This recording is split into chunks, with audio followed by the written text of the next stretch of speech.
Ça va faire bientôt un quart de siècle que la lutte contre le sida est engagée, avec des moments et des phases très très différentes.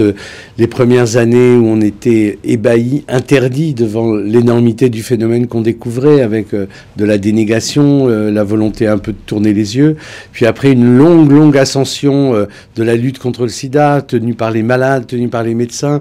Il y a eu des années florissantes médiatiquement dans la lutte contre le sida, et puis c'est un peu retombé. Alors c'est retombé pour de bonnes raisons. C'est d'abord parce que on ne meurt plus du sida. On peut évidemment, on en meurt encore, mais on peut survivre avec le sida, ce qui n'était pas le cas il y a quelques années.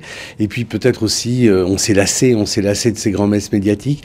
Et ça me semble d'autant plus important de continuer à tenir ce flambeau de la lutte contre le sida. On a toujours besoin de fonds. Les chercheurs ont toujours besoin d'argent pour continuer à essayer d'éradiquer ce virus qui, si aujourd'hui il semble non pas vaincu mais dominé dans nos pays, continue à faire des ravages terribles, et notamment en Afrique, comme vous le savez.